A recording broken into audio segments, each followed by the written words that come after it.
Bismillah, Rabbi syrah li sadri wa yassir li amri. Assalamualaikum warahmatullahi wabarakatuh. Bismillahirrahmanirrahim. Alhamdulillahi rabbil alamin wassalatu wassalamu ala asyrafil anbiya'i wal mursalin habibina maulana qudwatina uswatina wa sayyidina Muhammadin wa ala alihi wa sahbihi ajma'in. Subhanaka la ilma lana illa ma 'allamtana innaka antal alimul hakim. Wa la hawla wa la quwwata illa billahil aliyyil azim. Alhamdulillah, kita sambung pengajian kitab perisai bagi sekalian mukallaf. Bersambung muka surat 193, perenggan yang kedua, berkata musannif. Berkata suatu makna musannif itu pengarang rahimahullahu ta'ala.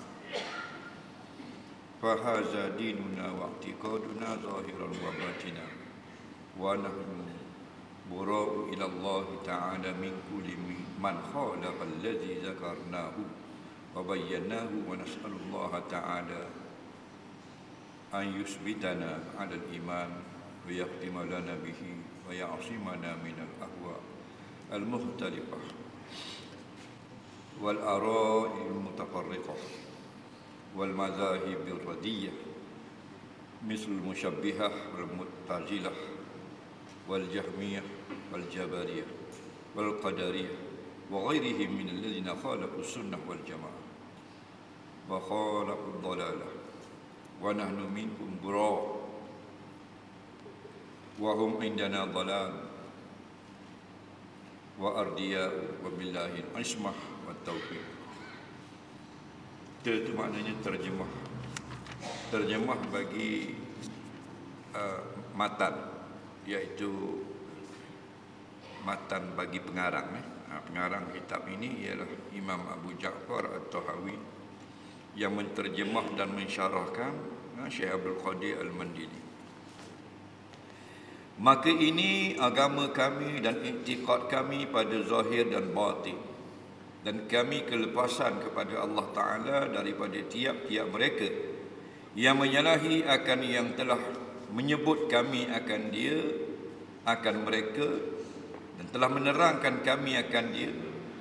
Dan kami pohonkan akan Allah Ta'ala bahawa menetapkan ia Allah akan kami atas iman, dan menyudahi ia Allah bagi kami dengan dia dengan iman, dan memelihara ia Allah akan kami daripada segala hawa nafsu yang bersalah-salahan, dan segala fikiran yang bercerai-berai, dan segala mazhab yang buruk seumpama musyabbihah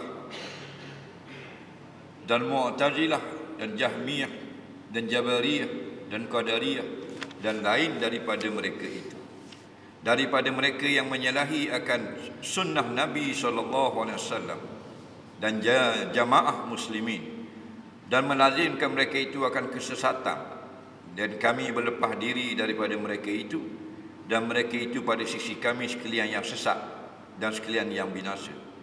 Dan dengan Allah Ta'ala jua memelihara dan menjadikan kuasa mengerjakan taat. Baik, kita tengok apakah maksud perkataan Imam Tahawi itu.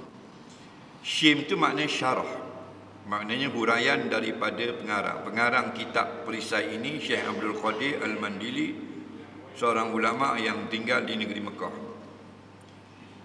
Menunjuk oleh pengarang rahimahullah ta'ala dengan perkataan maka ini kepada segala yang terdahulu sebutnya daripada permulaan kitab ini sampai kepada katanya pengarang wa bainal amni wal iyasi.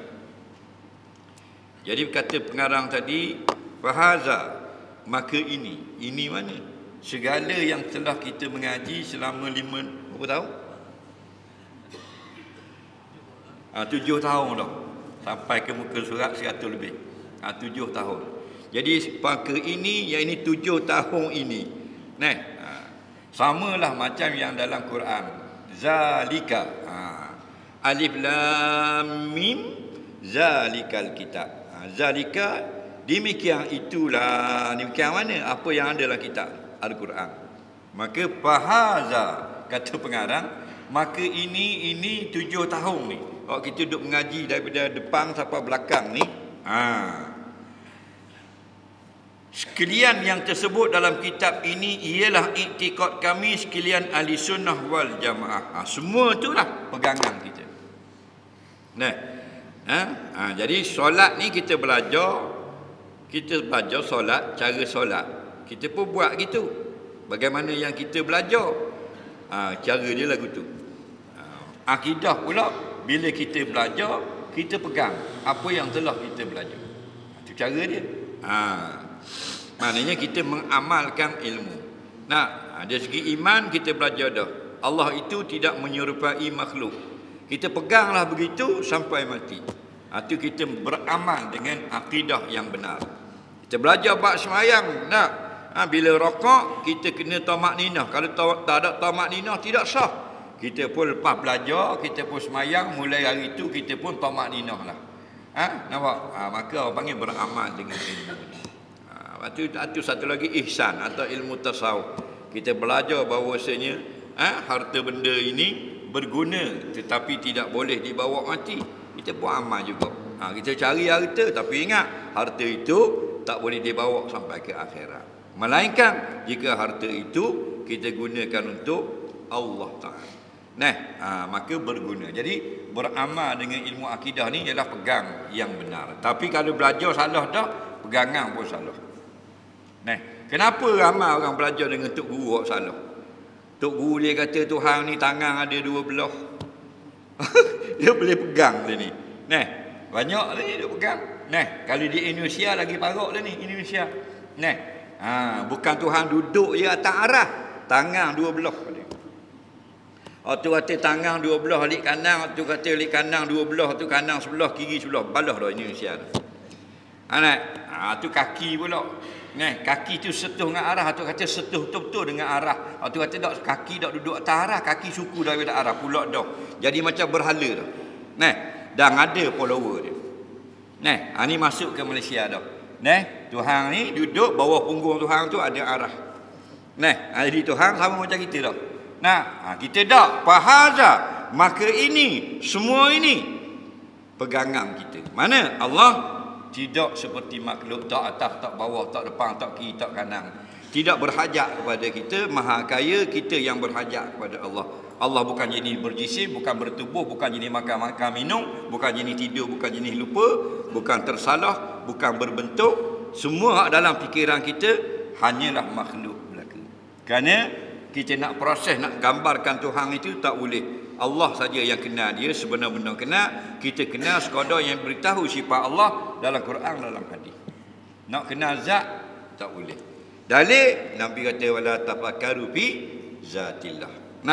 Jangan duk fikir, kaji zat Tuhan. Mu nak kaji ke pauh. Nak kaji tanah. Kaji bukit, kaji air, kaji awang. Itu disebut kaji. Pasal apa? Itu makhluk ni. Wala tafakkaru fi zatillah. Tafakkaru fi khalqillah. Mu nak kaji fi khalqillah, pada makhluk Allah. Kaji. Bila mu kaji makhluk Allah, mu dapat banyak rahsia. Rahsia tu kamu akan berjaya. Dalil orang putih dia kaji.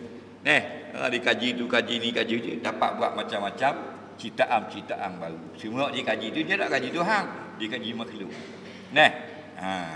Kita Melayu ni degil nak kaji Tuhan. Dan Tuhan, Nabi kata melihat Tuhan akhirat. Dah kada Tuhan dak atas dak bawah nak melihat apa ni? La ilaha illallah. Tak usah caralah. Faham? Allah kata innakum satarawna rabbakum. Dah kamu semua akan melihat Tuhan kamu. Cukup Dah kita makhluk, Allah Khaliq. Kita memang tengok Tuhan macam kita tengok makhluk.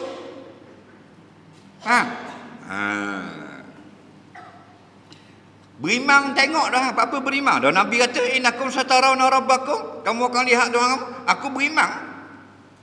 Bukan netizen kata, Nabi kata aku berimang.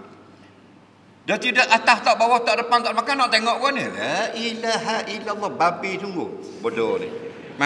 Berimang sudahlah, melihat sampai masa melihat lagi. Nah, melihat tak mesti melihat dengan mata. Nah, ada rahsia belaka, ada kata melihat dengan mata, ada melihat dengan basirah, melihat dengan hati. Nah, dia kata kalau kita Nabi Musa bercakap dengan Tuhan, mesti Tuhan ada situ. Nampak, dia main buah gitu lah ni. Ada pokok baru ni. Nah, Tuhan ada situ kan. Tidak cakap mana Nabi Musa. Wa kallamallahu Musa taklima. Dan Allah Ta'ala bercakap sungguh dengan Nabi Musa. Bukan main-main, cakap sungguh. Tuhan ada situ dia pakai.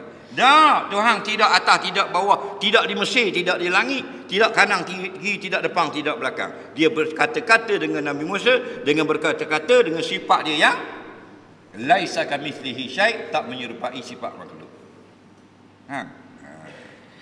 Tapi kita bodoh ramai ni. Kalau tak mari situ nak cakap mana dengan Tuhan. Nah. Bila kita pergi cakap di Nabi Musa bercakap dengan Allah di mana? Bukit apa? Bukit Tursina. Faham lagi? Bukit Tursina di Sinai tu. Bukan Tuhan pergi di Sinai, Nabi Musa je. Faham lagi? Dia kata dah kalau Tuhan tak pergi situ, dia cakap mana? Dia ingat Tuhan tu Mickey Mouse. Lagi kena gerak. Kita boleh cakap dengan ayah kita luar jalan tu. Ayah kita tak ada, ayah kita duduk Mekah. Boleh cakap luar tu. Apa boleh? Boleh Halo.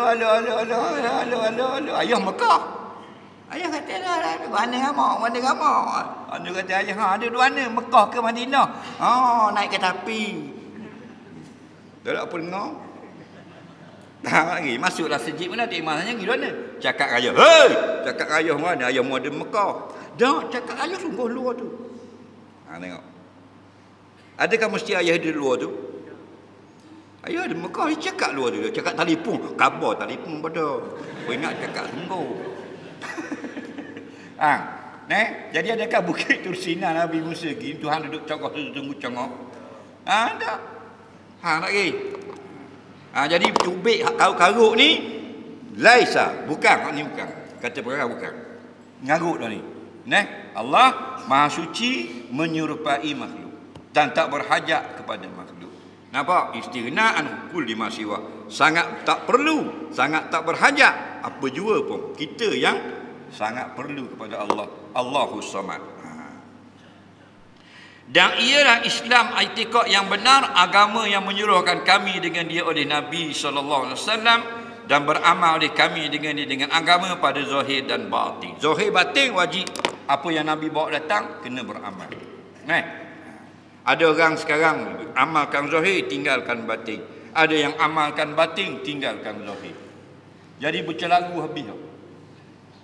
Jaga sangat akidah, tidak meninggalkan. Ada yang jaga sangat akidah, tapi meninggalkan perjuangan. Ada yang mengejarkan perjuangan, meninggalkan akidah. Jadi bercelaru habis. Hak datang contoh kepada kita Nabi zahir dan batin. Hak zahir pun dia, hak batin pun dia. Amal pun Rasulullah, perang pun Rasulullah. Hak jaga akidah pun Rasulullah, hak fiqh pun Rasulullah, hak berzikir pun Rasulullah, hak tasawuf pun Rasulullah, hak meniaga pun Rasulullah. Contoh dia belaka. Kita kerja berniaga dapat nak ingat berzikir, kerja berzikir dapat nak makan kedarah nak bini. Nak pergi. Tak betul mo.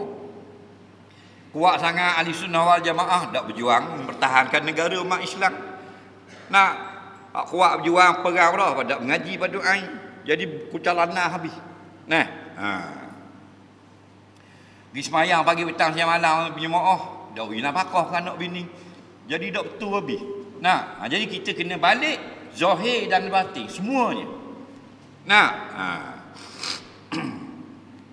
Tanya selawat muka dia ada, depan kali tanya selawat. Lepas tu ajak balik kepada Al-Quran dan hadis, dia tak boleh, tak sesuai dengan zaman kita. Gambar tak kata? Comel dah pakai piah tu ada gambar capar. Ingat pada Rasulullah. Tapi kita ajak marilah kita menegakkan Al-Quran dan hadis dalam negara. Tak boleh. Banyak masalah. Begini, begitu, begini. Jadi kita sudah meninggalkan arahan-arahan daripada alim ulama, banyak kita tinggal. Akhirnya kita duduk pada tahun 2023 ikut puak masing-masing. Nak cenderung kat mana begini-begini berasa betul belaka tau. Dan berlepas diri oleh kami dua sekalian yang menyalahi akan barang yang telah kami sebut dan barang yang telah kami sabitkan, kami nyatakan di dalam kitab ini, dan kami berserah kepada Allah Subhanahu Wa Taala. Kemudian memohonkan oleh pengarang rahimahullah taala daripada Allah Taala bahawa menetapkan ia Allah akan dia atas iman, dan bahawa mematikan ia Allah akan dia akan pengarang di dalam iman, kerana hanya saja segala pekerjaan itu dengan kesudahannya. Segala pekerjaan kita hak kiranya ialah khatimah, penutup. Kita sekarang ini sedang ada dalam perlombaan maraton. Tapi oleh kerana panjangnya maraton, kita tak sedar. Faham lagi? Kita akan ada garis penamat lagi. Mana? Ketika datangnya Israel AS mencabut nyawa. Lepas tu kita selalu berdoa minta husnul khatimah. Husnu ni molek. Bahasa KL elok. Bahasa Terengganu molek. Nah, khatimah kesudahan. Bahasa mudah mati. Nah, husnul khatimah mati nanti molek. Molek gua ni mati nanti. Wala tamutunna illa wa antum muslimun. Kamu tidak mati melainkan dalam keadaan muslimun. Apa makna mati muslim? Mati dalam keadaan maikat ada tulis muslim. Hei, semua mati maikat muslim. Mati dalam keadaan tunduk kepada segala hukum Allah. Nampak? Sebab kita kena tunduk pada hukum Allah. Isyarat kita tunduk ialah dengan angkat tangan ketika takbir. Kerana Nabi SAW iza qama ila salah qala Allahu Akbar wa rafa'a yadayhi hazwa mankibai. Nabi bila berdiri nak solat, dia ucapkan takbir Allahu Akbar dengan isyaratkan tangannya sampai ke bertulang dua bahu. Apa makna ni? Kat ini. Menyerah diri, tidak melawan. Dalam undang-undang Geneva baru 100 tahun, apabila tentera musuh mengangkat tangan paras bahu dua belah tangan, tak boleh tentera menembak. Bila ditembak akan dibicarakan. Kerana tanda menyerah diri. Nabi angkat tangan ini 1500 tahun. Maknanya tunduk pada segala hukum Allah. Balikkan Google undang-undang peraturan peperangan yang telah disain di Geneva, Switzerland. Okey? Lepas perang dunia pertama. Habis 1918 buat satu sain, kalau tentera perang akak gini tak boleh tembak. Dikira sudah menyerah kalah. Lepas tu kita akak tangan. Cakap, ya Allah, aku terima segala hukum-Mu. Habis semayang, kenapa tak laksanakan hudud di Malaysia? Saya rasa tak sesuai benar. Tak sesuai. Tadi dia kat tangan. Mana boleh tembok lah. Nampak tak? Nah, bahkan ada yang berkata kalau kita nak sangat hukum Islam, sila keluar dari Malaysia. Ada tak? Nah, dia ingat Malaysia ni bapak dia punya. Nampak tak? Malaysia Allah punya. Amerika Allah punya. Tak ada sutik pun bumi ni Allah share dengan toki kita. Ada tak? Kita tak mau laksanakan undang-undang Islam di Malaysia boleh. Tapi kena tunjuk grant Malaysia ni tok dia punya. Malaysia Allah punya. Dalil imam kata tadi, lillahi ma fis samawati wa ma fil ardh. Setiap 5 waktu sembahyang imam akan wirid kepunyaan Allah 7 lapis langit dan bumi. Betul tak? Bukan Perdana Menteri punya, bukan timbalan baru bebas punya. Bukan agung punya, bukan sultan punya. Siapa tak suka hukum Allah, sila keluar daripada bawah langit ni. Betul tak? Siapa kata? Allah kata. Allah kata ke mana? Nabi meriwayatkan dalam hadis kursi, qala Allah Subhanahu wa taala, Allah berfirman dalam hadis kursi, man lam yarda bi qada'i wa lam yasbir ala bala'i wa lam yashkur ala na'ma'i falyakhruj min tahti sama'i. Siapa tak redha, tak suka dengan hukum-hukum aku, tak sabar dengan ujian aku, tak berterima kasih pada nikmat aku, sila keluar daripada bawah langit. Jelas lagi. Dan kita nak menghalalkan LGBT pula. Benda yang dilaknat oleh Allah. Bukan kitab-kitab dosa besar. Kitab Imam Az-Zahabi Al-Kabair, dosa besar yang dilaknat oleh Allah. Kita anggap dia sebagai hak peribadi yang perlu kita hormati. Korok. Allah jadikan kita khalifah.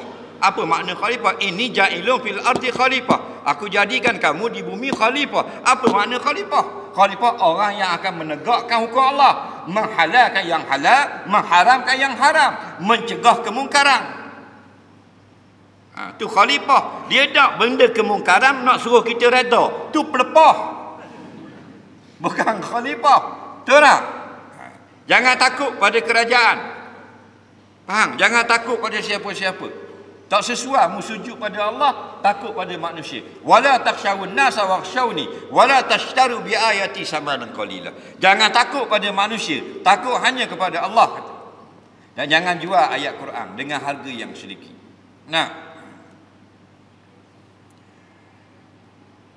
Kemudian memohon pengarang daripada Allah Ta'ala menetapkan dia akan dibaik. Dan daripada segala pikiran.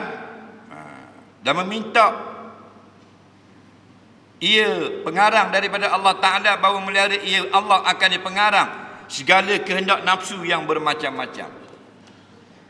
Kita sedang duduk dalam maraton besar. Maraton ni yang akan diberi hadiah ialah ketika tembak permulaan atau penyudah. Tak sudah ha? Masa tembak tu tak kira siapa depan. Cuma nasuk TV je. Yang akan nombor 1, 2, 3. Nampak? Yang akan naik akan petas terima hadiah ialah masa penamat. Betul tak? Dah ingat dulu kita maraton sekolah. Maraton Terengganu ingat. Start Batu Buruk. Masa nak start tu semua depan Terengganu. Maraton antarabangsa ingat. Terengganu Melaka. Orang Marang, orang Kapah, orang Lebar, orang Kapelang, orang Kubakura, orang Mane, nothing. Pasal apa? Depan ada TV3, TV Hijrah, TV Astro nak ambil gambar. Tak? 40 km merentasi Sultan Mahmud punya jambatan. Betul tak? Itu maraton Terengganu. Semua Terengganu depan. Tak ada muka-muka juara duduk belakang. Semua tu spek hitam belakang tu Terengganu. Orang kalau gangang. Kenapa orang Haji? Pong tembak tu. Gitu. 40 km baru sudah siapa? Kita tengok soal khabar ni. Nigeria nombor 1. Nombor 2 Mauritania. Nombor 3 Somalia. Dah mana Terengganu ni? Ada. Ada balik rumah terus. Nampak dah jauh. Mahal lagi dogor. Jadi masa sudah tu dikira. Bila sudah kita tu molek, ya ayuhan nafsul mutmainnah. Malaikat akan panggil wahai roh yang sangat bersih. Wahai roh yang sangat tenang. Apa? Penyudah yang baik. Irji'i ila rabbiki radiyam mardiyah. Nampak radiyatan mardiyah. Kembalilah kamu kepada Tuhan kamu. Keluar dari jasad ini. Untuk menghadap Allah. Dalam keadaan kamu diredai, Allah suka kepada kamu. Dalam musnad Imam Ahmad, diambil roh orang beriman, cabuk tu, wak mari terus bau-bauan dan baju pakaian dari syurga. Terus beri pakai dan wak naik ke langit. Berarak wak naik ke langit. Setiap lapis langit malaikat menegur, roh siapakah yang sangat elok ini?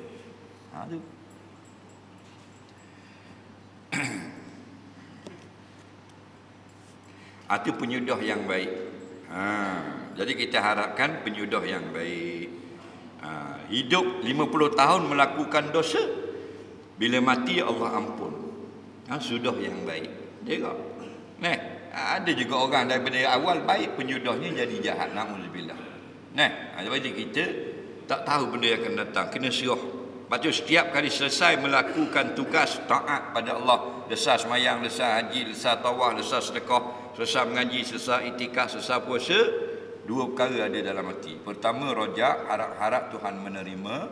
Yang kedua, khauf, takutnya kalau kamu tak menerima.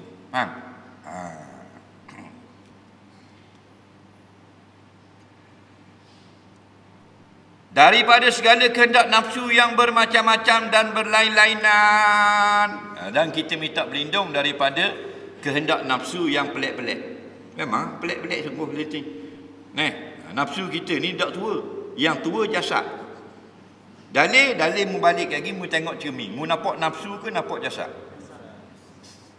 Kita ni dua unsur, roh dan jasmani. Okey? Roh dalaman dipanggil ruhani. Bukan Siti Rohani, awet TikTok bukan. Ruhani yang dibangsakan kepada roh. Luaran kita ialah jismun, jisim, tubuh, jasmani. Nampak? Sebab tu kita pergi di sekolah pendidikan jasmani. Kita mari di masjid pendidikan rohani. Kita jasmani dia ada. Sama macam awak kafir, rohani tak ada. Awak kafir dia ada pendidikan rohani. Tak ada jasmani yang mau. Jadi kita di sekolah pendidikan jasmani 1, 2, 3. 1, 2, 3. Tapi rohani kita kena didik ke? Di masjid. Ajar zikir, ajar semayang, ajar itu, ajar ini. Jadi dua-dua sihat. Jasmani sihat, rohani sihat. Kenapa? Kerana roh kita ini dia tidak tua. Bila tidak tua, masalah. Apa? Dia orang lama. Bila orang lama, banyak songeng. Nampak? Jangan orang tua-tua kan? Dia nak ikut budak-budak. Orang tua-tua, dia mudah tak nak ikut budak-budak. Dia kata, mu nak ajar aku makan haji nama tu dulu. Faham?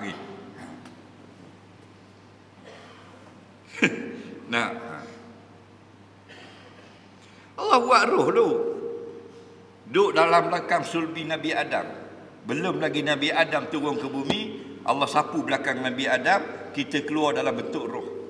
Semua manusia yang akan hidup keluar dalam bentuk roh. Dah tahu berapa ratus ribu bilion. Sekarang ni dalam Nabi hak masih hidup 8 bilion. Dah daripada zaman Adam sampai kiamat dah tahu berapa puluh ribu bilion. Semua keluar seketak. Nampak? Tua tak roh? Jasad ada lagi. Sampai masa mak kita dengan ayah kita berkahwin, adalah mani 40 hari dalam perut mak, lepas tu alaqah 40 hari, mudrah 40 hari. 40 kali 3 120. Allah kata uktub umrahu. Ya malaikat, tulis pada kanak-kanak ini, embrio ini, janin ini umurnya. Wa amalahu, kerja dia lagi. Ada orang ikut yang dia tulis. Cikgu sekolah tanya nak jadi apa? Jadi askar. Siapa masa dah jadi askar? Jadi JKK. Betul tak? Dia imam dulu cikgu sekolah tanya nak jadi benda. Tak tanya. Dari kabum dulu. Messi. Kita zaman dulu 70-an. Cikgu tanya, semua nak jadi doktor. Nak jadi doktor lah ke? Sebab apa? Masa tu gaji doktor 1,500. Jadi kira mewah. Dan ni orang tak boleh jadi doktor, orang nak kontraktor.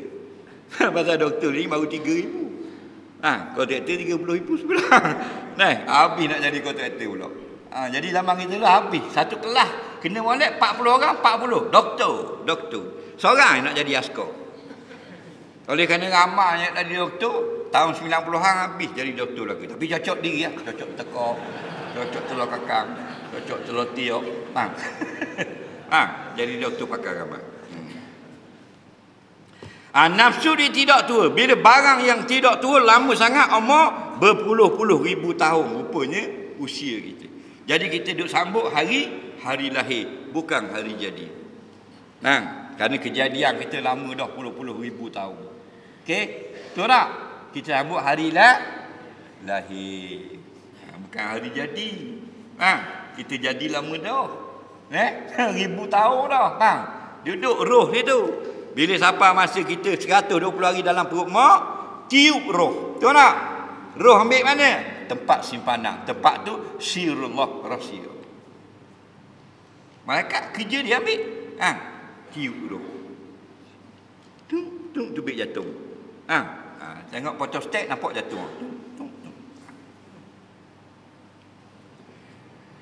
Jadi bila berita balik rumah hari laki perempuan, si tengok cermin. Mu nampak roh ke jasad? Nampak? Jasad. Roh tak boleh sentuh. Cik kita pegang tak boleh. Siapa boleh pegang roh? Saya nak uis 1000. Pegang sini jasad. Pegang dada jasad. Pegang perut jasad. Roh tak boleh nak tunjuk. Tapi perasaan itu roh, bukan jasad. Sebab tu roh yang baik dibawa naik ke langit. Dalam Ibnu Majah tunjuk ni tempat tinggal dia dalam syurga. Mu nanti sinilah duduk. Tunjuk lu syurga. Tapi tak duduk lagi, diturunkan. Qada mana masa, lama mana? Ada orang tanya, lama mana Ustaz? Daripada cabut roh, wak naik ke syurga, wak turun semula, lama mana? Nabi jawab, sekadar dimandikan mayat. Kalau mandi sejam, kalau mandi 2 jam, 2 jam. Lepas mandi, sebut dalam hadis, lepas dimandi. Nampak? Dan lepas dikafan. Nampak? Dikembalikan roh. Duduk dekat kain kafan. Untuk menerima soalan munkar dan nakir. Jelas lagi? Jelas. Itu dalam kitab hadis tu. Imam Ahmad dengan Sunan Ibnu Majah. Bukan lagi kitab Pedang Siti Awang. Bukan komik Raja Rimba, bukan. Nampak tak? Mu nak percaya tak mau percaya sudah. Tolong khabar. Tu kerjaan dia. Jadi roh kita tengok, roh tak nampak. Yang nampak jasad. Jadi yang kita kena jaga roh, dia ada nafsu. Dan nafsu dengan roh benda beza. Sama je. Faham? Nisbah hidup dan mati orang panggil roh. Nisbah merasai dia panggil nafsu. Benda yang sama. Faham? Dialah jiwa, dialah roh, dialah nafsu, dialah diri. Faham? Tadi kita ada perasaan nak datang ke mari Masjid Al-Ikhwan ni. Dia bukan jasad tu, roh. Perasaan tu datang daripada roh. Orang panggil dalaman. Dia panggil diri. Diri tu bahasa Melayu, bahasa Arab nafsun. Maka nafsu ini boleh tak kita ikut? Silakan ikut, mesti kena ikut. Kalau tak ikut susah kita. Dan yang dilarang ikut hawa nafsu. Nafsu boleh ikut? Boleh.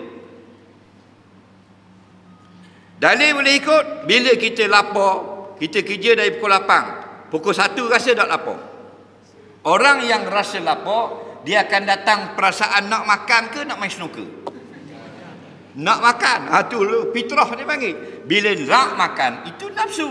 Kita pun layan, kita berhenti kerja, pergi makan. Orang panggil ikut nafsu. Salah atau tidak? Salah tak? Tak salah ikut nafsu.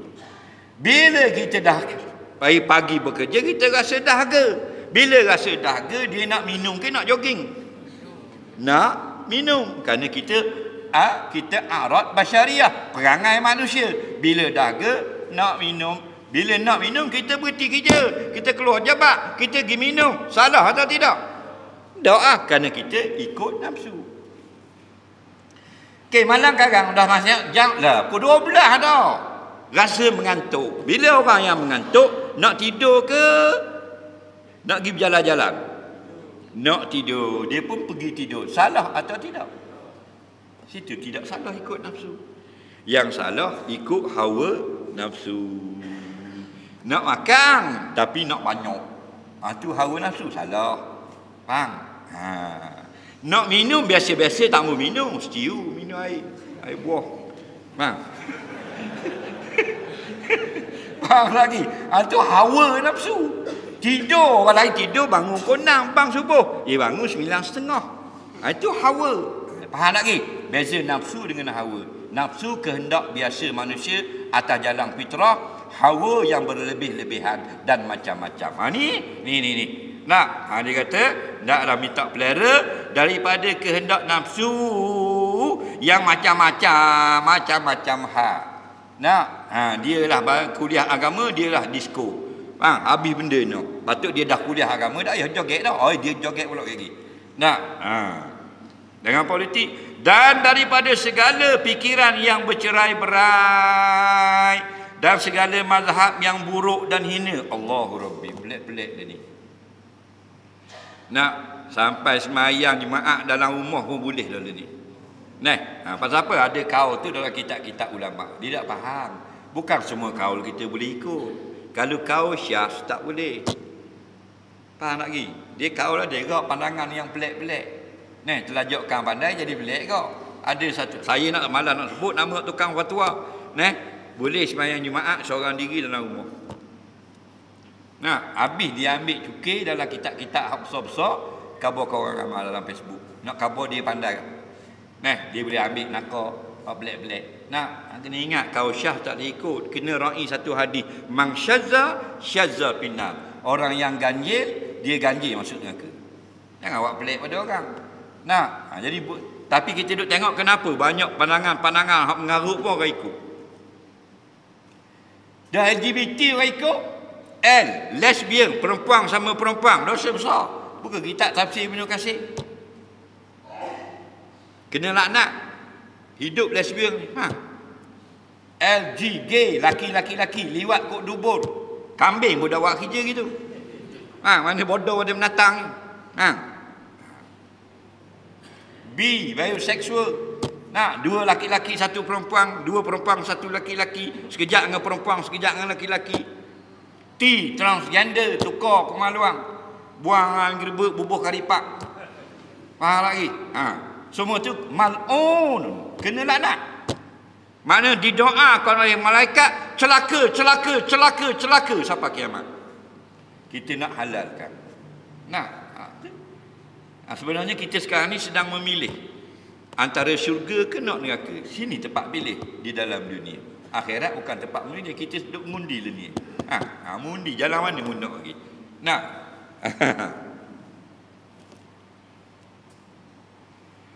Mazhab yang buruk. Padahal mazhab yang buruk-buruk pelik-pelik ada orang ikut, ada. Tengok Ayah Ping, ada pengikut tu. Pengikut dia bukan office boy, lecturer, dekan. Tahu lagi? Fir'aun ngaku sebagai Tuhan. Ana rabbukum, aku Tuhanmu. Ada orang ikut? Ikut. Ayah Ping tak ngaku Tuhan. Berat Fir'aun ni. Ayah Ping mengaku wakil Tuhan. Faham lagi? Ada orang ikut. Hari tu Haji Kahar ngaku jadi Nabi Selangor. Ingat? Orang tanya Nabi terima wahyu. Mu terima wahyu di mana? Terima wahyu di Bukit Pelacan. Faham lagi? Ada pengikut, ada follower. Apa tu kita tengok dalam Facebook dah ni, dalam TikTok. Nabi tu Muhammad, Muhammad tu Nabi. Ramai follower. Orang ikut. Likulli saqitah la kitah. Kata pepatah Arab, setiap yang buruk jatuh ke tanah pasti ada orang yang memungutnya. Kita jalan tengok buah jatuh, pergi nak ambil lah, buruk. Kita pun dah ambil. Mu dah ambil, orang belakang ambil. Sesak mana pun ada follower. Kerana apa? Kerana umat aku pecah 73, 72 dalam neraka. Na'udzubillah. Batullah kita kena molek jadi betul. Tak ada rugi pun apa kita ni. Jangan pelik-pelik kita ni. Okey? Ingat dah nenek moyang kita gitu. Jalan yang elok, jalan yang benar. Kita ni nak pelik-pelik. Betul tak? Tengok dah, ingat ayah kita gitu. Mana ada jalan pelik-pelik gini?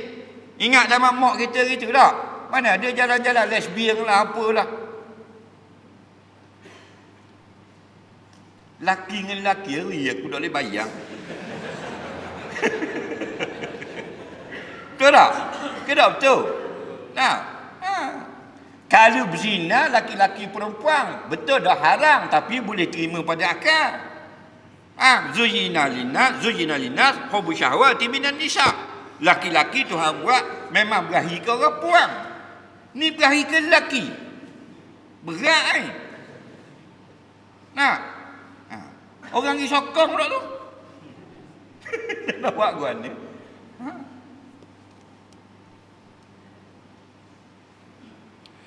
Kemudian menyebut ia pengarangkan beberapa contoh bagi keinginan nafsu dan fikiran yang bersalahan. Allah Rabbi. Nafsu kita ni tak tua. Sebab tu kalau dalam bab harta, dia muda. Tubuh kita saja tua. Tubuh dia tua. Tapi dalam bab harta, kita tak tua. Nampak? Sebut dalam hadis, Asy-syaikhu syabun fi talabid dunia. Orang tua, muda dalam bab dunia. Tengok.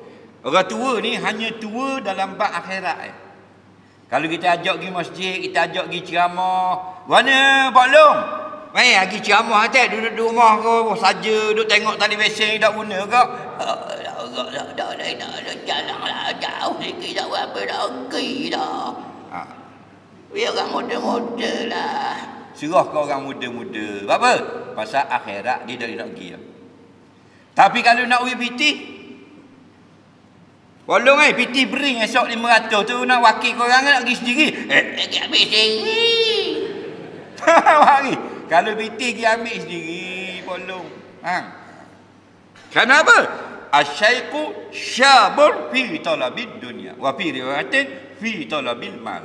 Orang tua akan jadi muda dalam bab cari kebendaan dunia dan harta benda. Tengok orang umur 70, dia nak ke janda, dia nak ajah janda tu, nak mengorak. Janda tu tanya umur, nak dikhabar dah umur lah 70. Dikhabar apa? Takkan apa 30.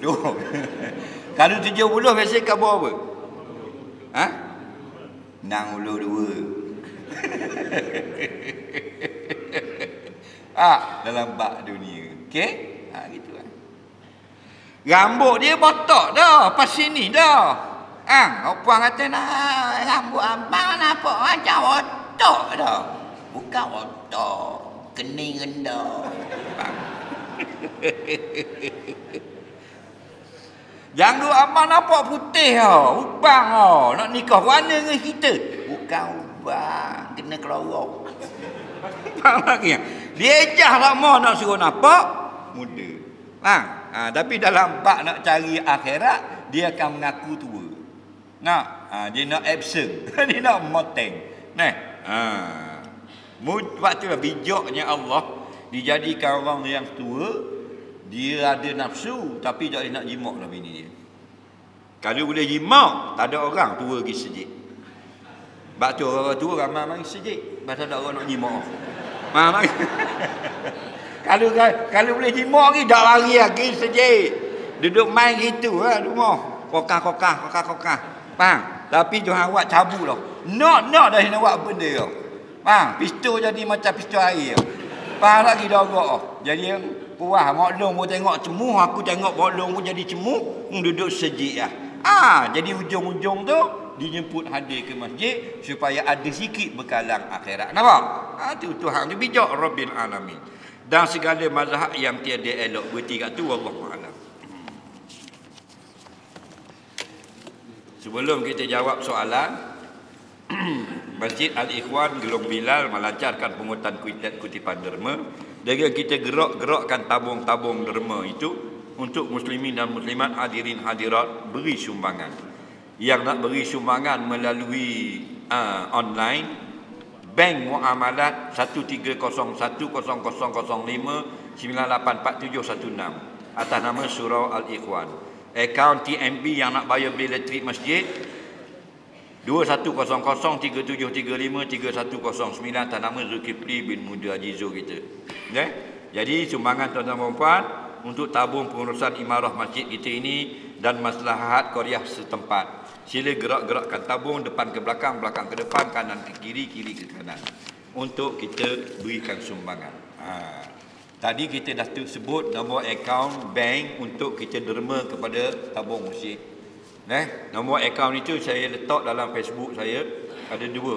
Facebook personal page, gambar pegang senapang. Facebook duduk atas kursi itu untuk fan page. Situ buka kuliah Masjid Al-Ikhwan, mesti bawah tu ada nombor akaun. Dalam TikTok kita letak, dalam YouTube pun kita letak. Itu bukan saya punya akaun tu, masjid punya. Kalau saya punya akaun kaya lama dah.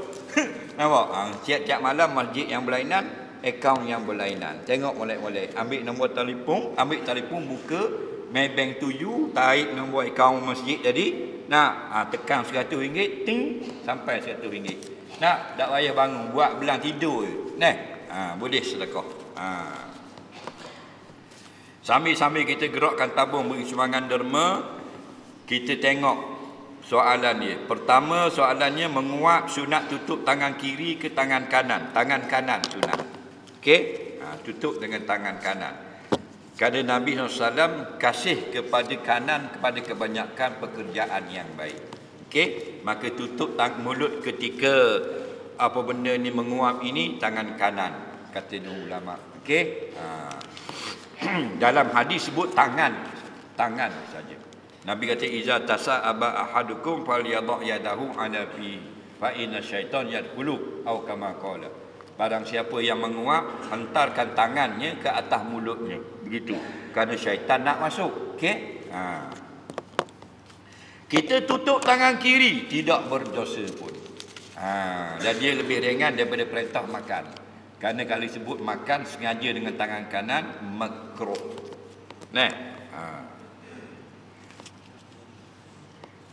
Lepas basuhan pertama muka ketika berwudu, air hak ditadah di tapak tangan itu telah menitik daripada muka, guanda kira kalau begitu. Jika begitu dimaafkan, kerana benda yang kepayahan dimaafkan. Dalam kita cedok air mutlak, kata Syekh Daud Al-Fatani dalam kitab Jawahirus Saniyah dalam bab air. Okey? Kita cebok air sedikit, air mutlak, atau air mutlak itu ada di dalam timba. Okey? Kemudian terpercik daripada badan orang yang berwudu atau mandi. Nak lagi? Terpercik, belum selesai lagi, terpercik. Yang terpercik itu kata Syekh Daud Al-Fatani air mustakmal. Dan bila air mustakmal terpercik masuk dalam air mutlak, air itu tetap mutlak, tidak mudarat. Yang mudarat ialah terpercik air najis. Okey? Air najis terpercik ke dalam air yang tak sampai 2 qalah, maka air itu jadi mutan najis. Pendapat muktamad. Kerana air 2 qalah saja yang kuat. Air tak sampai 2 qalah, dia tidak ada kekuatan menolak najis. Kerana dalil dalam hadis, al-ma' iza balagal qullataini lam yahmilil khabas. Air bila sampai 2 qalah, dia ada kekuatan menolak kotoran. Soalan seterusnya. Saya suka sukan larian, maraton. Ada pula maraton. Dan penganjurnya bank konvensional. Salat dan pemakaian masih terjaga. Apakah hukum menyertai larian yang dianjurkan oleh bank dengan menggunakan sistem riba? Bagaimana bekerja dengan bank yang ada riba? Baik. Hukum bekerja dengan bank yang ada riba dengan larian yang dianjurkan oleh bank yang ada riba. Dengar baik-baik. Pada tahun 1985 dianjurkan satu istimak ulama-ulama bunuk, maknanya pakar-pakar ekonomi Islam dunia di Kahirah, okey, 1985. Kali kedua 1989 di Kuwait membuat satu resolution, satu keputusan bahagian mana yang terlibat secara langsung dengan pinjaman yang ada riba haram. Mana-mana pekerjaan staf yang tidak ada kaitan dengan pinjaman secara langsung berkaitan riba tidak haram kerja. Walaupun bank yang sama. Jelas lagi ya? Okey, bank yang sama tapi dia tak terlibat dengan pinjaman riba. Dia tidak haram. Okey? Jadi bermakna ada jawatan yang haram, ada jawatan yang tidak haram. Itu satu nak ke bawah. Yang kedua, bank bukan makna haram. Bank bukan makna riba. Bank maknanya institusi keuangan. Jangan mindset kita bank haram, bank riba. Jauh. Pinjam haram, hutang riba, angsuran haram. Salah kita tu. Ngaji dulu baru kita asing-asingkan. Yang haram itu ialah bila adanya beri pinjam kepada orang dengan akad riba, maka hukumnya haram. Wa ahallallahu bai'a wa harrama riba. Allah halalkan jual beli, haramkan riba. halal jual beli pun ada juga jadi haram sekarang. Jual beli haram. Faham tak lagi? Maka apabila begitu, samalah jadinya bank ini dengan kerajaan kita sekarang. Kerajaan kita ada yang halal, ada yang haram. Contoh yang halal daripada kerajaan kita. Hasil mana? Perikanan, balak, sayur-sayuran ke Helen. Bang, dada hitam Sarawak. Nak contoh, okey, padi, Kedah. Kuda padi, besut. Benda-benda yang halal. Yang haram, penguatan kerajaan. Yang haram, tak tahu. Dan benda tahu mula. Apa tak tahu benda? Judi. Arak. Kerajaan buat judi dah. Kerajaan benarkan syarikat judi dan ambil cukai. Genting dengan Magnum saja 6 hingga 7 bilion setahun. Google lah. Jangan terus pakai. Nampak? Jadi campur ni jadi pendapatan negara. Okey? Jadi pendapatan negara diagihkan kepada kita. Kan kita dapat duit kerajaan. Aku tak dapat, Berin tak dapat, Wang Isang tak dapat. Tak pernah dapat 1 sen pun. Kan dapat pada rakyat orang miskin, betul tak? Staf-staf kerajaan kan dapat gaji 4-500 juta setahun. Betul tak? Jadi duit tu ada yang bercampur. Jadi ulama fiqh mengisytiharkan dengan harus. Yang haramnya ialah secara langsung. Hak judi dan arak tu haram siapa terlibat secara langsung. Okey? Oleh kerana itu, maka hukum bekerja sudah terjawab tadi. Siapa yang ada secara langsung terlibat dengan beri pinjam, makan riba, haram. Kullu qadin yajuru nafa'a fa huwa riba. Setiap beri pinjam nak tarik untung ni, itu dikira riba. Okey. Orang yang berkait dengan riba berapa golongan? 4 golongan saja kena. Pekerjaan mungkin ada 5 atau 16 jawatan dalam bank, atau 10 jawatan, 4 jawatan saja. 3 jawatan saja kena di bank. Yang pertama, bank, tukang makan toket. Yang kedua, yang diupah menjadi kerani, pegawai yang menguruskan. Okey. Ketiga, orang yang jadi grantor. Faham lagi? Sebab Nabi kata, la'anallahu akilar riba wa mukilahu wa syahidahi wa katibah, atau kama qala. 4 golongan Allah laknat sebab riba. Pertama, orang yang beri tukang makan, yang beri makan, kerani tukang tulis, 2 orang grantor. Saksi. Jelas lagi. Yang lain tidak terlibat. Okey, apabila syarikat itu ada yang halal, ada yang haram, ada urusannya yang halal dalam bank, ada urusannya yang haram, sudah jadi bercampur aduk syubhah. Jadi kalau yang syubhah ini menganjurkan pertandingan, sebaiknya kita tidak menyertai. Kalau kita menyertai, ada lagi yang berkata dengan boleh. Kita nak selamat kerana meragukan, tinggalkan. Kerana Nabi sebut dalam hadis yang lain, tinggalkan. Ma yuribuka, apa yang meragukan kamu. Dan nak masuk pertandingan mana? Ila ma la yuribuka. Pergi ke pertandingan yang tidak meragukan kamu. Jelas. Soalan seterusnya.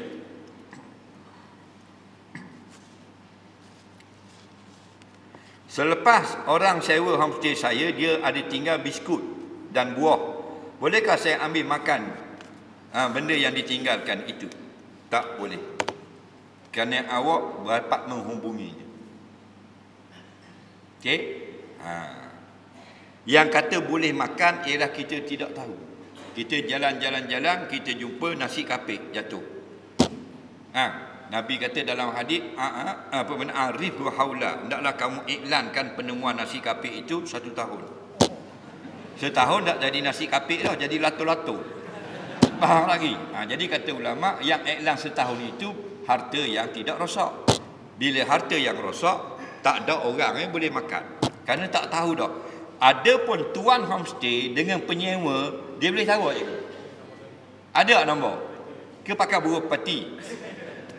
Mesti ada nombor, mesti ada WhatsApp. Call lah dulu khabar. Awak tinggal air, awak tinggal buah. Nampak? Boleh saya makan? Nampak? Kata lagu tu. Dia kata okey. Saya akan datang ambil balik. Faham? Yang boleh makannya bila dia call tak angkat dah. Boleh bawa kepada rosak makanan yang ditinggalkan. boleh makan. Okey? Tetapi dengan mesti kena tanda kuantiti bilangan. Kemungkinan datang balik senang nak ganti. Soalan seterusnya. Bolehkah kalau kita hanya baca Rabbil Fili saja sebanyak 3 kali masa duduk antara 2 sujud? Dia nak baca Rabbil Fili, dia tak ingat. Sepatutnya Rabbil Fili warhamni wajburni wahdini wa'afini wa'fu'anni. Tak, dia baca Rabbil Fili. Dia baru masuk Islam atau baru Islam. Okey, dia hanya ingat Rabbil Fili. Dia pulang Rabbil Fili, Rabbil Fili, Rabbil Fili, boleh. Sama macam orang tak ingat doa sembahyang jenazah. Dia baru ingat Allah maghfir lahu. Bila Allah maghfir lahu ada kematian. Dah habis dia hafal. Dia pun ulang yang sama, Allah maghfir lahu, Allah maghfir lahu, dibolehkan. Okey? Mak saya pesan kalau dia meninggal tak payah buat tahlil. Setelah dia meninggal, adik-beradik yang lain buat tahlil untuk mak saya. Apakah hukumnya, Ustaz? Mak dia kata kalau mak mati tak payah buat dah tahlil. Faham? Anak dia tahlil juga. Hukumnya harus. Yang tak bolehnya buat benda yang haram. Nah, benda yang haram tak boleh. Contohnya, kalau mak mati janganlah meraung-raung. Anak dia meraung juga haram. Kerana meraung itu dilarang syarak.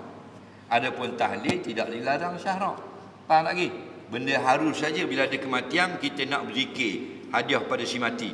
Tak ada ulama kata wajib dan tak ada ulama kata haram, terpulang. Faham?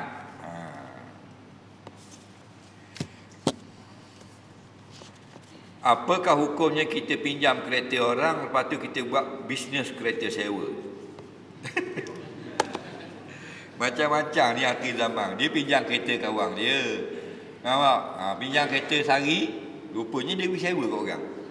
Faham lagi? Hukumnya haram, tak boleh. Tapi kalau dia sewakan kereta, lepas tu dia sewakan lagi, boleh.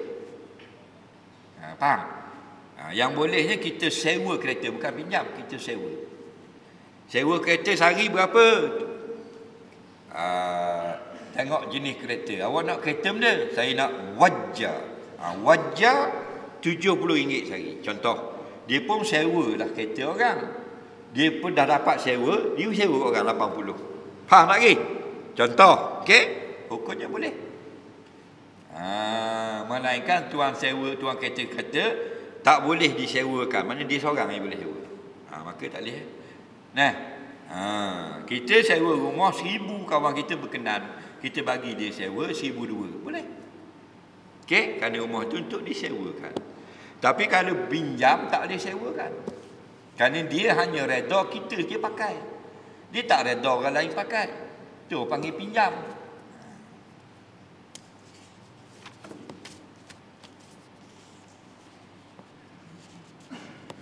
Adakah seorang yang hidap kanser dan asbab kematian itu kanser juga, adakah syurga bagi dia?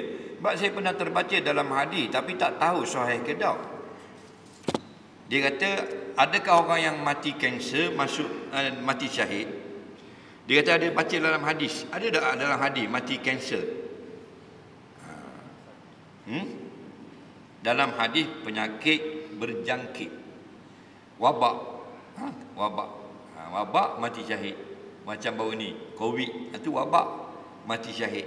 Okey, mati terbakar, mati lemas, mati jatuh ditimpa benda yang berat, terbalik forklift penyek dia, timpa batu atas bukit. Mati beranak, okey, dan mati sakit dalam perut, mataun, sakit dalam perut. Okey. Jadi ulama berkata, ulama mutaakhirin, kemungkinan kanser itu masuk dalam bab mataun. Penyakit sakit, penyakit yang kronik, yang payah nak baik, kritikal dalam perut. Masuk perut itu bukan dalam usus saja, dalam bahagian badan dalam dia. Termasuk kanser tadi. Mudah-mudahan. Jadi kalau dia termasuklah dia dalam penyakit yang disisiarkan sebagai mati syahid. Mati syahid ini panggil syahid akhirat. Syahid ada dua, syahid dunia, syahid akhirat. Syahid yang paling tinggi syahid dunia. Maksud syahid dunia, matinya tidak disemayang dan tidak dimandikan. Kerana Allah sudah ampun segala dosa. melainkan hutang. Okey. Adapun mati syahid akhirat maksudnya mati biasa je, mati beranak, mati Covid, dimandikan, disemayangkan. Okey. Cuma di akhirat dia dapat pahala kematiannya itu. Orang lain mati tak dapat pahala, dia mati ada lagi pahala. Itu maksud dia. Soalan seterusnya, betul ke tarian tradisional kebudayaan tidak boleh disertai oleh wanita kerana menunjukkan lenggok badan, pakaian, lihat kepada laki-laki? Apakah hukum tarian perempuan depan laki-laki ajnabi? Baru minggu lepas saya tulis dalam artikel di Facebook. Haram hukumnya perempuan berjoget menari di hadapan lelaki ajnabi. Yang tidak haram di depan suami dan di depan mahram. Jelas? Beliau rojok kitab Al-Mawsu'atul Fiqhiyah Al-Kuwaitiyah. Situ besar kitab fiqh. 2 guni. 2 guni. Ada, tapi dia mengikut abjad. Okey? Hukumnya haram. Kerana apa? Kerana tarian itu melenggukkan badan. Jadi kalau depan suami tak ada masalah. Tidak haram. Kalau laki-laki makruh. Itu jawapan ulama, bukan jawapan UAI. Ulama, saya copy paste je. Kita bukan ulama. Kita baca tu, kita copy. Bila mu tanya aku paste lah. Faham lagi? Kita bukan tu. Dah boleh joget depan suami, silakan, tak ada masalah. Menari pun boleh, siap menyanyi boleh. Ambil melodi gedeng. Bini pun menyanyi, hoya hoi, boleh. Soalan seterusnya, kalau saya ada buat jamuan makan malam di hotel, tema pakai dressing perempuan, topeng macam Zorro. Bukan ini tabarruj dan menyerupai orang putih. Baik. Dia ada buat makan dinner sekolah. Okey. Pakaian dia ada pakaian lah. Pakaian seragam. Maknanya sama. Tema ada tema lah macam kita lah. Dulu tak ada tema. Dia start raya ni pada tema tahun 2000. Betul tak? 80-an tak ada lagi. 90-an masih kurang lah. Masuk milenium. Ada tema dah. Tahun ni warna hijau. Macam dera tu. Tahun lepas biru pakatan. Nampak tak? Habis biru belaka, pakai cucu-cucu, lelah kita cari color. Yang tak jadi biru tu ejah dalam Photoshop. Jadi biru lagi. Tak ada masalah sebenarnya. Tapi jangan sampai dressing dua perkara. Satu, dressing itu untuk orang kafir semayang, tak boleh. Yang kedua, dressing itu atas dasar bermegah-megah. Nampak? Tafakhur dia panggil. Menunjukkan kehebatan. Itu haram. Okey? Jadi pakai topeng. Orang perempuan pakai topeng. Dia jadi fitnah. Kalau jadi fitnah, tak boleh. Walaupun kita tutup aurat. Fitnah tak boleh. Macam orang perempuan, dia pakai tudung. Lepas tu dia pakai rambut palsu belah luar. Bukan rambut dia. Haram. Dia tutup rambut kan? Haram. Apa sebab haram? Kerana membuka fitnah. Orang kata dia mendedahkan aurat. Nampak lagi? Jadi wajib tutup. Tutup apa? Tutup dah aurat tu Ustaz. Tutup fitnah. Maka kalau dia pakai topeng hitam lagu tu, orang perempuan kena pakai topeng hitam. Budaya pakai topeng-topeng lagu tu budaya orang kafir. Man tasyabbaha biqaumin fahuwa minhum. Takut-takut, bukan mesti begitu. Bimbang-bimbang, takut-takut masuk dalam hadis. Tiru sangat apa sebiji macam orang kafir, takut-takut jadi puak je. Tapi ada juga bukan Zorro. Kalau Melayu kalau topeng gini benda Doremi. Jual ubat gigi. Faham lagi? Kalau Doremi tak ada masalah.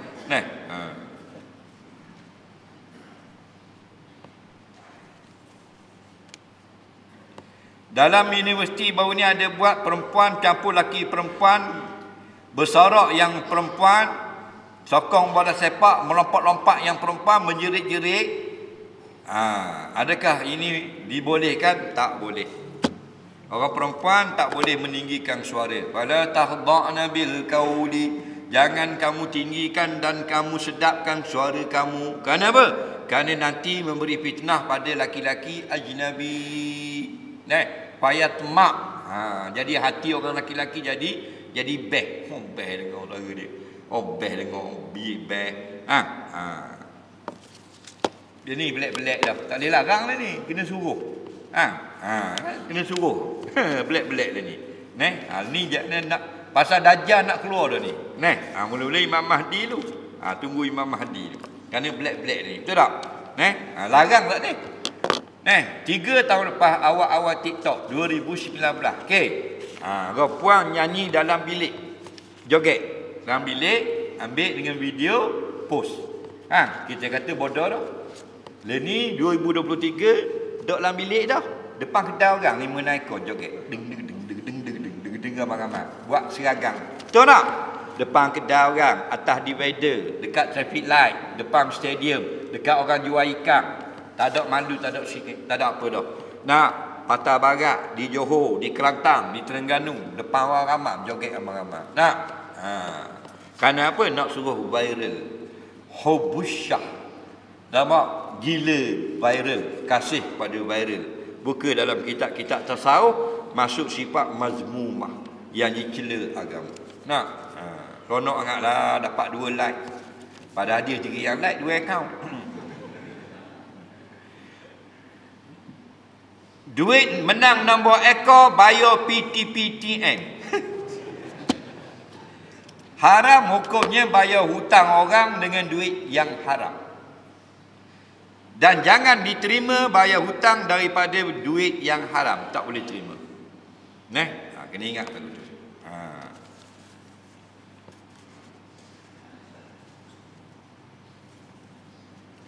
Saya dan pasangan sudah berkahwin hampir 6 tahun dan belum ada cahaya mata sebab isteri ada masalah sedikit. Baru ini isteri saya bagi cadangan supaya saya kahwin seorang lagi. Ni sedap Sebab dia nak saya ada zuriat, tapi saya kurang setuju sebab saya cukup bahagia hidup dengan dia. Adakah saya perlu kahwin seorang lagi? Saya tak nak jadi abang Tesla. Apa pasal tak nak jadi abang Tesla? Itu hak dia. Abang Tesla, hak dia. Dasar cara ke dia. Faham? Jangan kata ke dia. Baik. Dia kahwin 6 tahun tak dapat zuriat. Isteri dia cadang, dia kahwin lagi supaya dapat anak.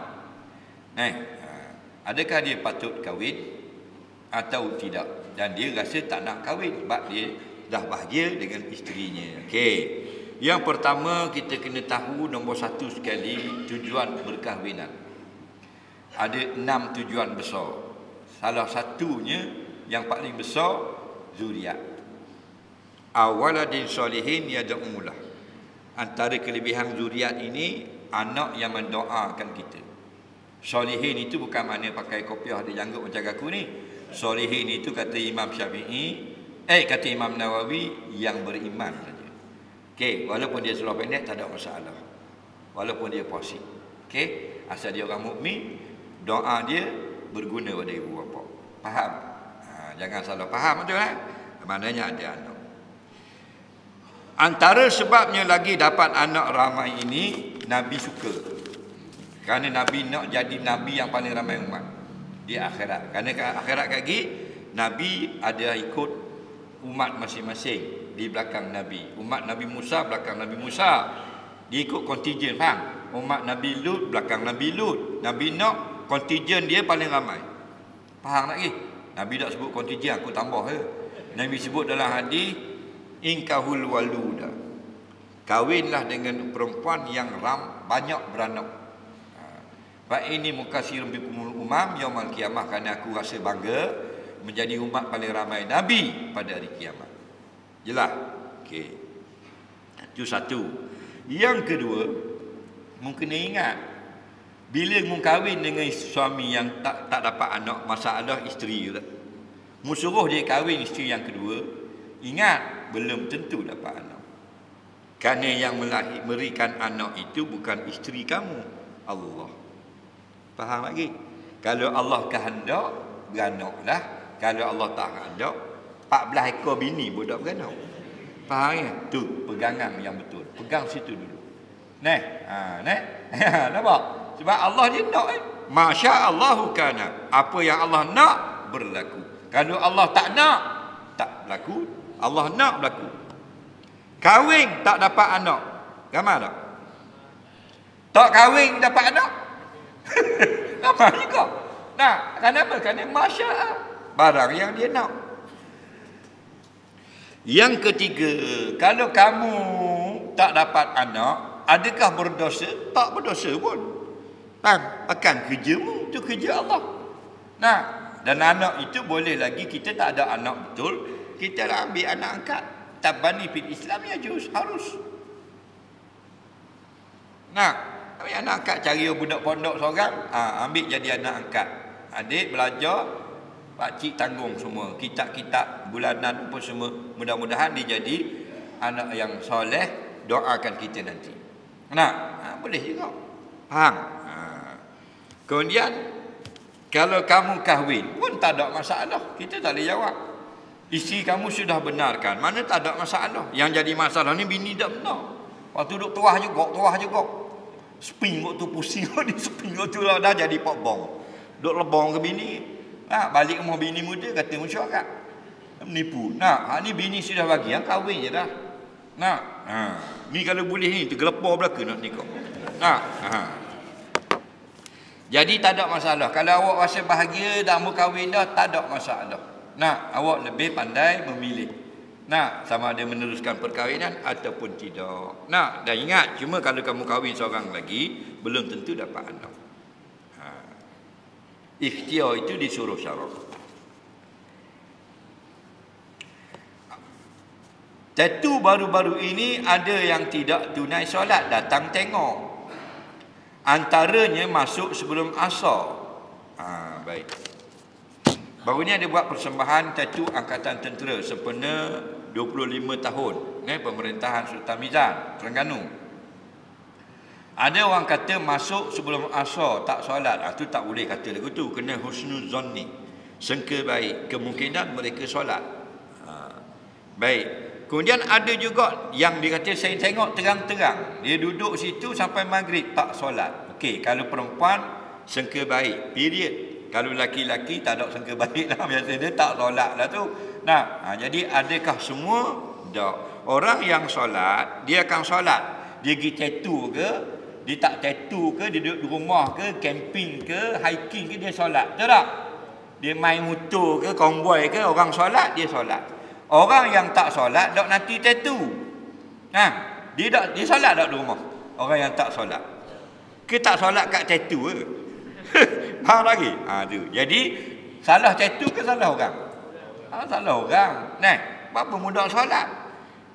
Nanti dia pergi dekat majlis kahwin dia tak solat. Majlis kahwin tak patut buat majlis kahwin. Ada orang tak solat. Dah majlis tak salah, orang tak solat mari dia tak solat. Jadi penerangan kita bukan nak betulkan ATM, nak betulkan kita manusia supaya jaga solat. Apa saja majlis yang orang anjur, dia jaga solat. Pilot private jet, dia turunkan penumpang. Dia nak turun ke airport, tak ada dah, ada penumpang baru akan datang. Dia boleh hapus jadah dalam private jet tu, reyok tu, dia semayang. Pasal apa? Pasal dia orang solat. Tapi bawa lori ikan tak solat. Dalam muka macam ikan. Dia tak solat. Dan nak buat apa ni? Soalan seterusnya. Masa takbir saya niat, tapi saya was-was lepas pada bunyi akbar. Saya rasa macam tak lengkap niat solat saya. Berdosa tak saya berhenti solat lepas takbir? Baik. Siapa yang sok pada niat, maka kena semayang semula. Betul tak? Cuma jangan kita layang sangat syok kita. Kalau kita syok tentang niat, Allahu Akbar. Aku niat Zuhur ke Asar? Sama berat. Idrakul mustawi bainal amrain. Antara Asar dengan Zuhur sama-sama. Tak dapat dah putus mana lebih berat. Maka tidak sah niat. Itu kena takbir semula. Tetapi Ni syak ini yang perlu kita layan sekali sekala. Kalau hari-hari bukan syak lagi. Itu adalah was-was. Dalil nak kenal syak yang betul dengan was-was, syak jarang-jarang. Was-was sokmo. Okey? Jadi was-was jangan layan.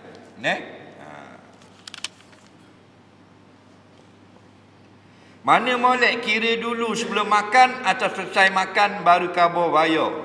Jawabnya, bayar dulu sebelum makan lebih baik, keluar pada khilaf ulama. Okey, bayar dulu. Yang makan dulu baru bayar tu uruf. Al-urfu muhakkamun. Uruf itu dipakai juga pada hukum. Kan? Ambil barang pejabat memang tak guna dah. Boleh atau tidak? Boleh jika sudah tidak dimahu oleh pejabat. Pejabat tak mahu dah, pejabat buang. Faham? Cuma buang itu kadang-kadang buang sudah ada dalam tong sampah. Ada yang belum ada dalam tong sampah, baru ada di bawah pejabat. Tunggu lori mari, semuanya dibolehkan. Yang tak boleh tak buang lagi, buat balik mesin photostat. Faham? Soalan seterusnya, apakah hukum perempuan mengenakan solekan Halloween sebab majikan suruh? Haram. Kerana Halloween itu pesta sempena turunnya iblis ke bumi, meraihkan iblis. Jadi mu ni hamba Allah ke hamba iblis? Orang kafir dia terbulu dia apa? Nak dapatan iblis dia raih ke iblis.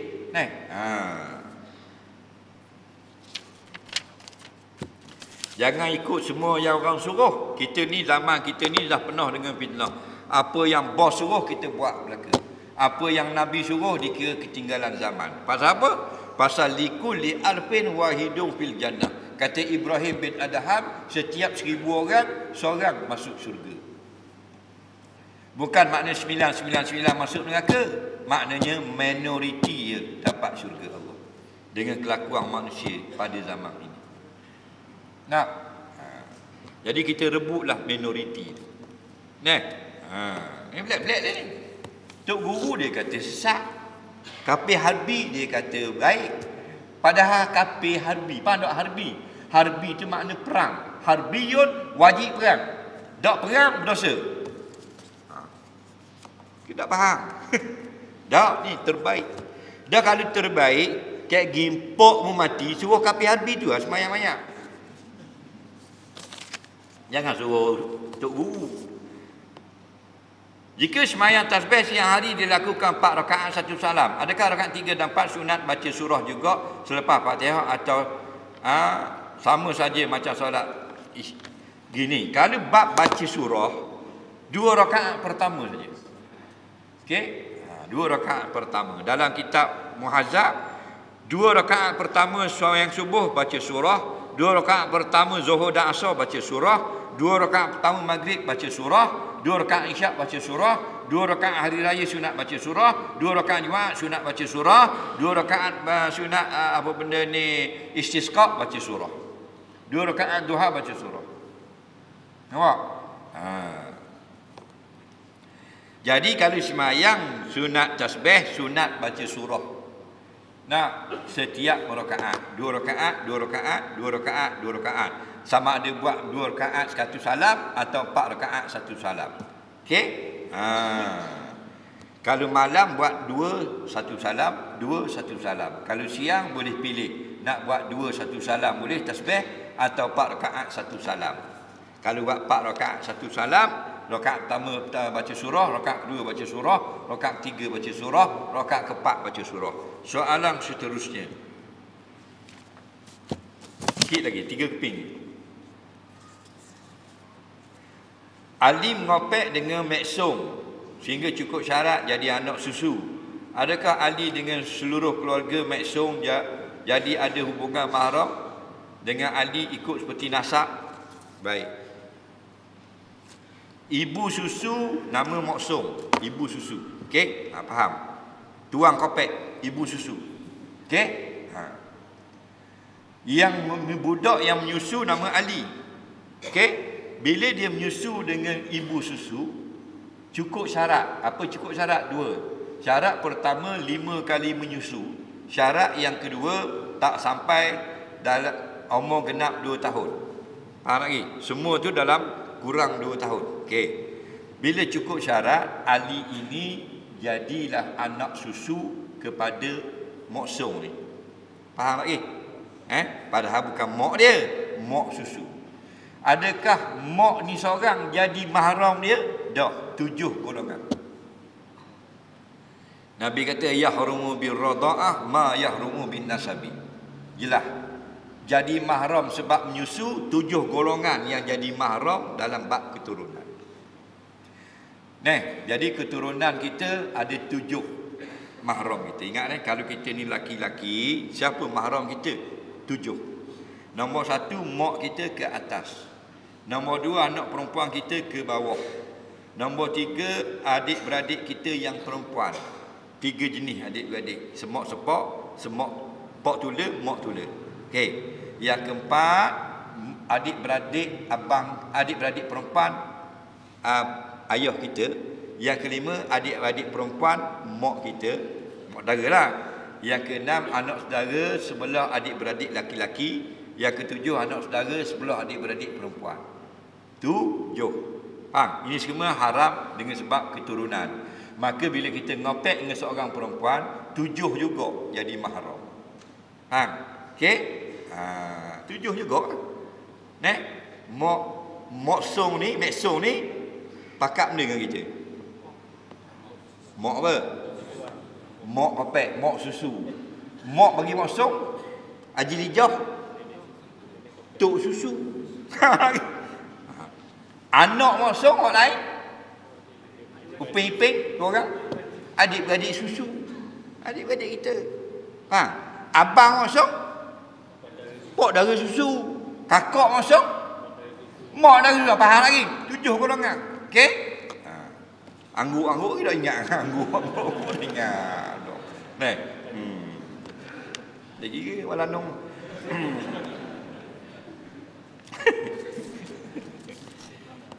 Macam mana saya nak tahu saya sama ada sedang musafir atau tidak? Sudah ke mabuk ke apa ni? Saya dari Terengganu ke KL. Apakah perjalanan itu dikira musafir dah? Sebab saya duduk 5 hari. Tapi saya dengar kalau lebih 3 hari tak musafir dah. Tak apalah, dia tak berapa faham. Biasalah orang awam. Dengar baik-baik. Dia daripada Terengganu nak pergi KL. Okey? Terengganu KL 450 km. Contoh. Okey? Kemudian dia nak pergi KL 5 hari. Okey, hari ni hari apa? Hari Ahad. Hari ni dia baru tolak. Okey, hari Ahad.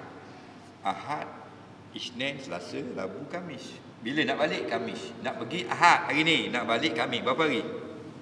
5. Okey. Ingat molek sampai kiamat mula ajar orang lain pula. Okey. Siapa yang nak pergi destinasinya 85 km ke atas atau 81, ada lagi pendapat, dikira musafir. Maka dalam perjalananmu ni dikira musafir. Mu sudah boleh jamak qasar keluar daripada mukim Pasir Panjang. Pasir Panjang ni sampai Kampung Laut. Kampung Laut bukan dah. Faham? Bukan dah Pasir Panjang. Sampai Kampung Laut orang bang Johor boleh jamak qasar. Pasal apa boleh jamak qasar dah? Pasal mu musafir. Okey? Kenapa musafir? Kerana perjalanan aku 450 km. Sudah lebih daripada minimal 85. Okey. Nanti balik dari KL, daripada KL ke Terengganu pula berapa kilo? 85 kilo. 450 kilo, lebih daripada 85. Musafir lagi. Jadi pergi boleh pergi, dalam perjalanan pergi musafir, perjalanan balik musafir. Dua-dua pergi balik boleh jamak. Okey. Sampai di KL boleh jamak ke tak? Jawabnya tengok, kalau kamu nak duduk 4 hari dan ke atas, tak boleh jamak. Sebaik saja sampai. KL nak pergi mana? KL banyak. Ada orang Puchong, ada orang Selayang, ada orang Ampang, ada orang Shah Alam, bikin KL juga. Nah, ada orang Semenyih tapi dia kata KL. Dia malu nak kata Semenyih. Nah, dia bahang KL juga. Nah, KL mana? KL Kampung Pandan. Okey, Kampung Pandan. Okey. Bermakna mu sampai di Gombak, tak ada masalah lagi. Kerana dia bukan Kampung Pandan, masih musafir. Cuma ramai orang tak faham. 5 hari ini tak termasuk 4 hari tak termasuk hari pergi Ahad dan hari balik. Hari balik Khamis. Bermakna hari pergi Ahad kira tak? Tak masuk dalam bilangan, tak masuk. Hari kami balik masuk dalam bilangan, tak masuk. Bermakna awak nak pergi pagi je. 3 je, masih musafir. Yang hilang nama musafir ialah awak nak balik hari Jumaat. Awak pergi hari Ahad, Isnin, Selasa, Rabu, Khamis, balik Jumaat. Okey. Hari pergi Ahad, hari balik Jumaat. Berapa hari tinggal? 4. Awak pemukim Kuala Lumpur, haram jamak, haram qasar. Tapi kalau nak pergi Ahad, balik Khamis, tinggal hari pergi tak dikira, hari balik tak masuk kira. Berapa hari je lagi? 3. Ingat lagi cara kira. Soalan seterusnya.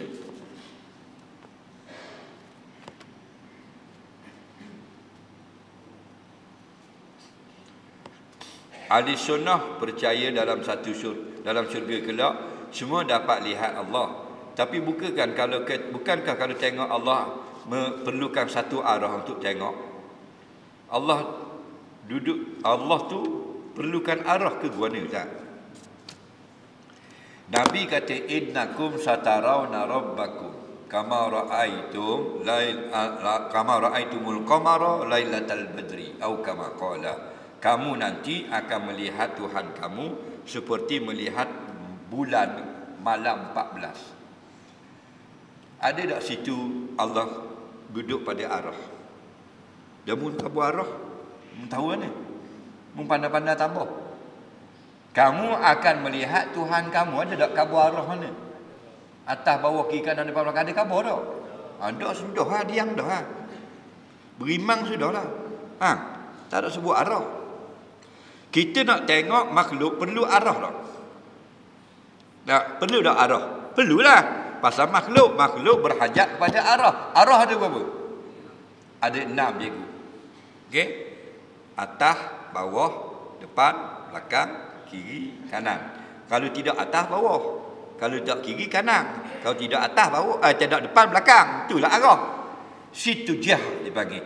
7 arah. 7 arah ni adalah tempat bagi makhluk. Allah ada arah tak? Itu masalah. Kena faham. Melihat tanpa kaifiat. Cukup dah. Tidak ada cara. Kita berimang melihat saja. Tak? Lepas tu ada ulama kata melihat dengan basyirah. Nampak dengan hati. Boleh tak? Boleh jadi. Tengok dengan hati ada arah.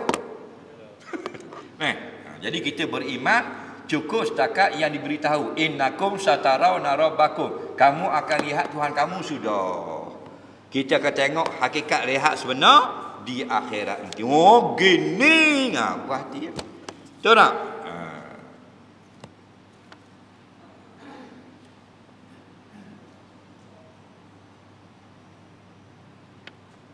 Saya ada upload video unsur nasihat ustaz di TikTok. Contohnya pasal arti bercerai. Tapi dalam edah seakan bebas. Malangnya kebanyakan video soalan agama di-ban oleh TikTok. Jadi apakah orang yang report video ini kepada TikTok? Adakah dikatakan menyekat dakwah? Apa berasal pada orang tersebut? Baik. Kita report kepada TikTok, report pada YouTube dan sebagainya. Nak sekat benda yang betul. Kalau begitu, hukumnya haram. Tapi kalau kita nak sekat benda yang batil, hukumnya dapat pahala. Atas benda, atas tujuan. Tidak ada satu benda yang kita terlepas di akhirat. Tak ada benda terlepas. Benda kecil pun akan dikira. Jangan kata terlepas. Cuma kenapa manusia sekarang mengakim berani? Kerana mereka sudah tidak percaya pada Allah.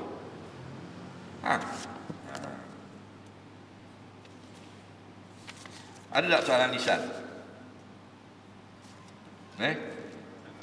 Ini peperangan di Palestin. Semoga Allah Ta'ala memenangkan umat Islam dan menghancurkan musuh Islam. Laknatullah. Amin ya rabbal alamin. Ada soalan lisan? Ya.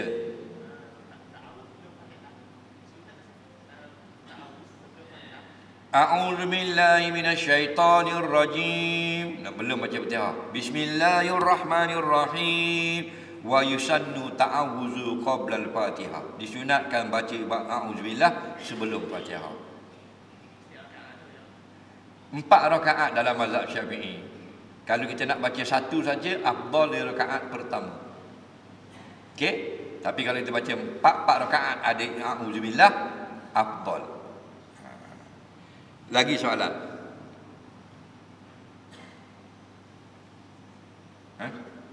Ada?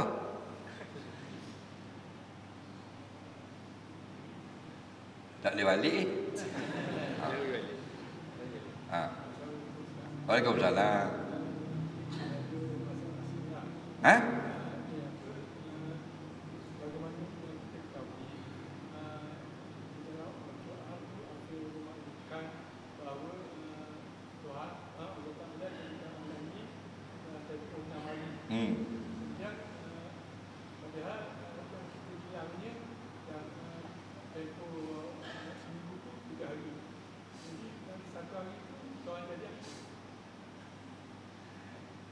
Okey, dalam hadis sebut Allah jadikan langit dan bumi fi sittati ayyam, 6 hari. Okey, seminggu ada 7. 2 hari lagi buat mana? Dia tanya, biar dia nak tanya. Katanya ulama, 6 hari dalam ayat itu bukan 6 hari kita. Hari itu masa di sisi Allah. Jangan tengok hari kita. Hari kita memang Monday, Tuesday, Wednesday, Saturday, Wednesday, Yanade. Waktu 7. Bukan hari itu, bukan. Hari di sisi Allah. Itu yang paling betul. Tapi kalau hari itu bermakna 7 hari dalam seminggu, satu lagi hari Allah buat apa? Bukan Allah buat apa. Allah ini yaf'alu ma yurid, berbuat apa yang dia nak buat. Okey? Itu jawapan paling tepat. Kemudian bukan Allah ambil masa 6 hari baru siap. Sebab Allah ni dia nak buat kun fayakun. Dia nak ada. Kenapa buat 6 hari? Dalam tafsir Tabari ajar kita tertib. Satu-satu benda tidak kalut. Faham? Ajar dengan tertib. Ada buat mengikut tertib. Ada hikmah dia. Jadi nak ajar kita tu banyak bersabar dan berusaha dan bertawakal. Itu sebab jawab 6 hari. Padahal kun fayakun. Allahul ladzi khalaqas samawati wal ard fayakun. Allah nak buat 6 hari, tak payah sehari sesaat jadi dah. Tapi nak tunjuk tertib kejadian. Itu saja. Jangan kata ulah sehari gitu hang dua ambil rehat ke mana? Hari Minggu ke mana? Tak ada rehat. Tuhan bukan makhluk. Lagi soalan.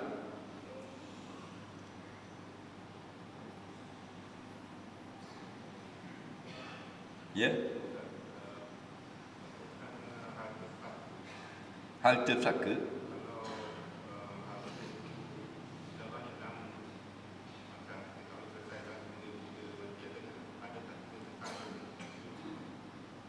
Satu keping tanah banyak nama.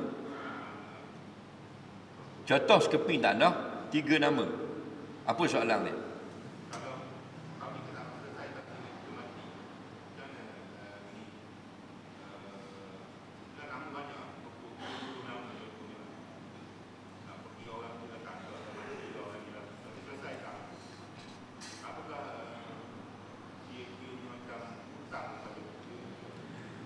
Dia sebab tu tak boleh dilambatkan pembahagian pesaka. Dia akan menyebabkan jadi berlapis-lapis nama. Okey? Jadi sekadar mana yang boleh saja mesti dibahagikan segera juga. Sekadar mana yang boleh. Kita nak bahagi betul-betul dapat dah bercabang-cabang tak boleh. Dan pasti akan ada tidak puas hati. Mesti ada. Sebab tu dalam bab ini bila sudah berlarutan lama, kita selesaikan juga dalam keadaan tasamuh, berlebih kurang halal menghalalkan. Kena terima dah tu. Silap nenek moyang kita. Bagi tok nyang itu tok ki tak bagi lagi. Lepas tu berlapis turun ke cucu dara ke apa bang. Jadi berlapislah nama. Akhirnya mangsa kita kediang ni nak bagi payah lama. Boleh selesai juga tapi tidak melengkapi sempurna. Maknanya nanti kita akan angkat supah belaka saling halal menghalalkan mana yang berkurangan atau terlebih. Itu je saja tadi. Okey? Tapi payah pula. Nampak halal sungguh di mahkamah balik rayok kat muka. Nampak? Pasal harta. Ada lagi soalan? Tak ada lah. Baik.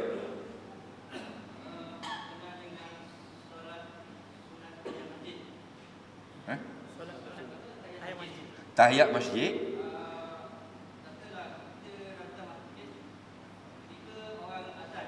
Okey.